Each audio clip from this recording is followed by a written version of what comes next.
What is the world feeling today?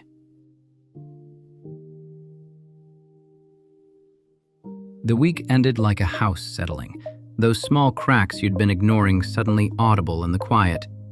You scrolled past a petition you meant to sign, a fundraiser you meant to share, a friend's announcement you meant to celebrate. Earth Day came and went, and you forgot to look up from your phone. Somewhere, a secretary was cleaning out a Pentagon desk while you debated whether the Thai place delivers this late. The sun god's views are finally falling. The wrestler's belt still gleams, but the stadium lights are off now. Chairs being folded, and you're left holding this feeling of having watched something end without knowing what began. Friday tastes like dishes in the sink, like promises you made to yourself on Monday, still sitting there, waiting. So let's talk about what the data is actually telling us this week. The zeitgeist performed a slow pirouette from spectacle to exhaustion. Monday gave us the sun god mystery, Nahui Ollin, the Aztec fifth son, still commanding over 1 million Wikipedia views, even as interest finally started to decline. By Wednesday, we'd moved into search bar vertigo. Thursday brought the weight of resignations. And now Friday delivers this specific fatigue, the feeling of having witnessed too many endings without any satisfying conclusions. What are audiences reaching for right now? 3 things mostly. Competence. Project Hail Mary sitting at $577 million with an 82 satisfaction score. Catharsis.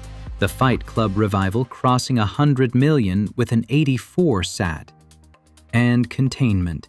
Liminal horror like Exit 8 posting an absurd 2,800% return on investment. We want someone who knows what they're doing. We want permission to break something. And we want the boundaries of our anxiety clearly marked. That's where we are. Some specific signals worth tracking. Liam Rosenior, soccer manager, spiked over 5,000% in searches after getting sacked, which tells you something. We look up who got fired to process that firing happens. It's proxy grief.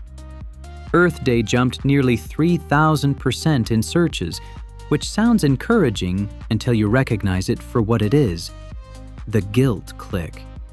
Performative remembering of a holiday most people forgot to observe. And then there's fuck meta trending as a meme. Raw platform rage breaking through the irony membrane. The algorithm has shifted from tool to enemy. We're still using it, of course, but we're angrier about it now. Meanwhile, From, that Trapped Town horror series, continues dominating Amazon for a 3rd week. The return home impossibility has become appointment viewing, and The Boys Season 5 is up over 140%. Cynicism about power structures finding its outlet. Superhero deconstruction as political processing. Let me go a layer down on what's being expressed and what's being avoided. Fuck meta trending. Fight Club revival. The Boys. We want to break something and feel good about it. The target is clear: platforms, institutions, the algorithm, the powerful. But we're scrolling while we type that. We stream on the platform we hate. We are the feed we despise. The rage is real, but it points outward specifically to avoid pointing inward. We're not fighting the system. We're the system fighting itself. And containment, that liminal horror ROI, the trapped town stickiness. We want our anxiety bounded, walled, named. The infinite scroll terrifies, the finite escape room comforts. But what's underneath? The suspicion that there is no exit, that the boundaries we crave are themselves the trap, that containment is just captivity with better marketing. We want walls because we fear what we do with actual freedom. The philosopher Byung-Chul Han wrote about this exact pattern. He calls it the Burnout Society. His argument is that we've shifted from a disciplinary world, Foucault's "you must not," to an achievement world, "you can," and that this supposed liberation is actually more insidious. The Burnout Society doesn't need external oppressors. We exploit ourselves, believing our exhaustion is freedom. The platform rage, the competence hunger, the containment longing, these are all symptoms. We rage at Meta while being our own taskmasters. We crave competent heroes because we've internalized the demand to be competent without anyone teaching us how. We want boundaries because boundarylessness has become a prison of infinite obligation.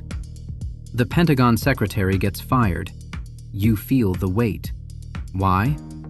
Because in Han's framework, you've absorbed every firing as a lesson about your own dispensability.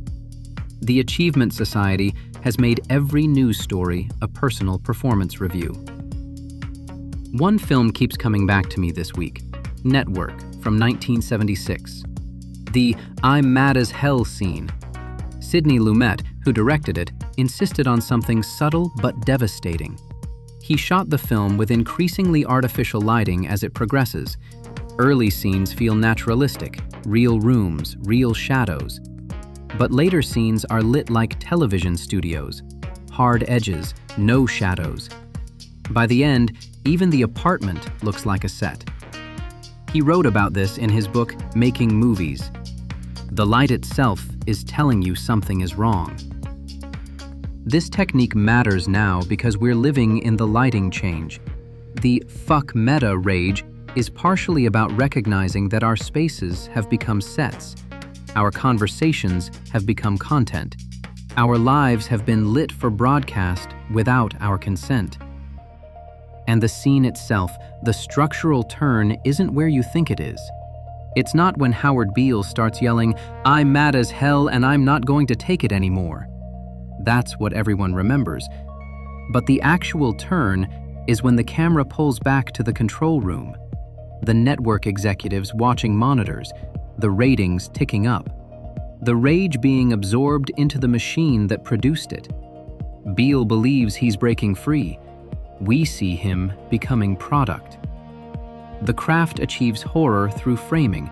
The very act of witnessing his liberation makes us complicit in its commodification. This is the week's shape exactly. We scroll "fuck Meta" on Meta's platform. We stream our rage through the algorithm we despise. We are Howard Beale believing we're breaking free while the ratings tick up. The scene shows us what we can't quite see in ourselves, that the system has already priced in our rebellion. Stay curious. Read widely. Make something real. This has been the Zeitgeist Whisperer.